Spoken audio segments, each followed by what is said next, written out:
Hi, everyone, and welcome to New York City, the Mount Sinai Medical Center. I'm Harry Cicma alongside my friend and colleague, Patrick McEnroe. A great event here, young kids playing tennis with the USTA. Mount Sinai Medical Center now affiliated with the USTA. Tell me about this. Well, it's a great partnership. I mean, obviously, I know about developing high-level players, or at least attempting to do that with our program. Obviously, that's what our mission is.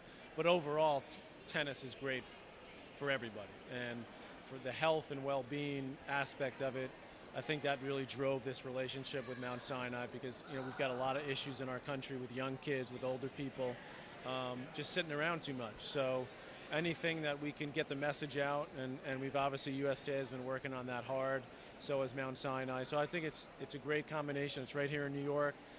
US Open will be covered as well, so I'm excited about it. I think it's great for tennis. And you played top-level pro tennis. You also deal with top-level pros. How do big-time doctors help a player like a Sampras or an Agassi? Because we all know Agassi's had the back and Sampras had shin splints. How do big doctors like these at Mount Sinai help future USTA champions? Well, it's a team effort, from our coaching staff, from the parents, from the personal coaches, from people that are strength and conditioning, and from the medical community. And we've seen the ante keeps being raised in tennis.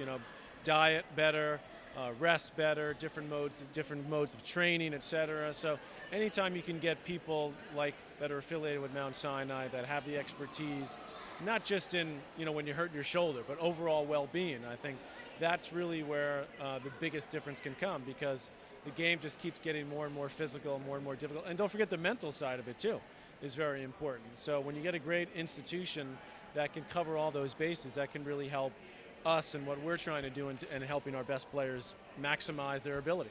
And we're here celebrating the USTA right now. Of course, you're spearheading the effort to get great young players. What do we have to look forward to right now?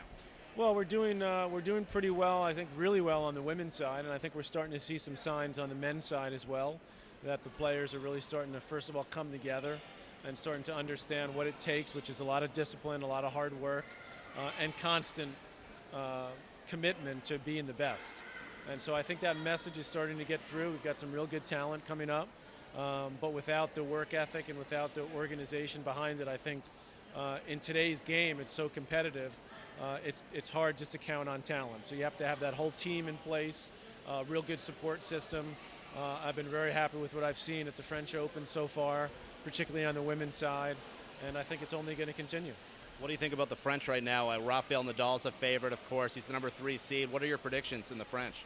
Well, it's hard to go against Nadal, although obviously I think Djokovic has a great chance. He's beaten him in Monte Carlo, and the slower conditions might actually help Novak if they stay that way. There's been a lot of rain so far. And Serena's just been awesome. I mean, she looks dominant. I think she's on a mission. I do think that the clay is still the toughest one for her to master, but she's been amazing this year on the clay courts, and I hope she gets it, because I think she's worked really hard. She's been incredibly focused and disciplined. She's gotten better, now in her early 30s. So it reminds me a lot of what Agassi did in his later years. So I think it's going to be hard to stop Serena. What does Serena do for the USTA and just helping you inspire kids? Well, I think you're seeing a lot of particularly young African-American women coming up now. We're just starting to see the Vicky Duvals and the Taylor Townsend and Sasha Vickery and Madison Keys and Sloane Stephens.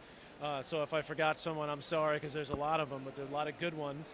And I think they love tennis, and so I think that certainly has played a part in it, both Serena and Venus, and their impact now. We're starting to see that. But I think Serena sets the tone with how focused she is, her discipline, how she's become a great worker, a great student of the game. She's always had the ability, obviously, and the talent, and a great competitiveness, but I think now she's added more maturity and more tennis smarts to her game. So just that example in and of itself is great, and she's been great with the younger girls during the Fed Cup ties that she's played in the last couple of years. So I think she's a great example for our young players. When should someone get into tennis and start playing USTA tournaments? Well, get into tennis as soon as possible, as young as possible. I started at 3, and certainly you can start hitting the ball around and hitting against a wall at any age. Playing tournaments, 7, 8, 9, it really depends on the kid and if they want to do it.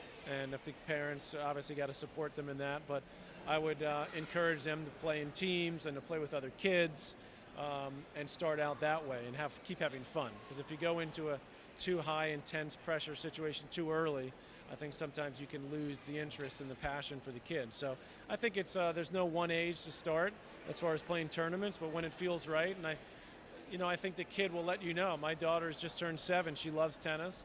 And I said, and people ask me all the time, well, is she going to play tournaments? I said, well, when she asks me about playing a tournament, then I'll consider it. Final question, what are you most looking forward to with this year in tennis and, the red, white, and blue? Well, as I said, I think we're starting to see some really positive signs, and I think we've got a really good group of young women. I think we've got some great potential top 10 players there, but I think we have almost a dozen really good young players, and we have more coming up. I'm excited to see Jack Sock and Kudla and Ryan Williams and who am I missing? Steve Johnson. Obviously Ryan Harrison's done well, so I think we got a good sort of core group of guys, and we got some younger ones coming behind them in the next couple of years as well. So I think there's a lot of positives. It's not getting any easier to get to the top, but I think our young players are starting to realize what it takes to get there. Patrick McEnroe, thanks for everything. Pleasure. Great job at the NCAAs. You saw some great tennis there too. Such an honor, two NCAA guys, and see these right. guys battling for these big-time brands like Texas, USC, Duke, dreams coming true. Yeah, it's all good, and college tennis I think is very healthy and doing quite well too. Thanks for being a great friend. You got it, buddy. Take care. Harry Cicma with Patrick McEnroe in New York City.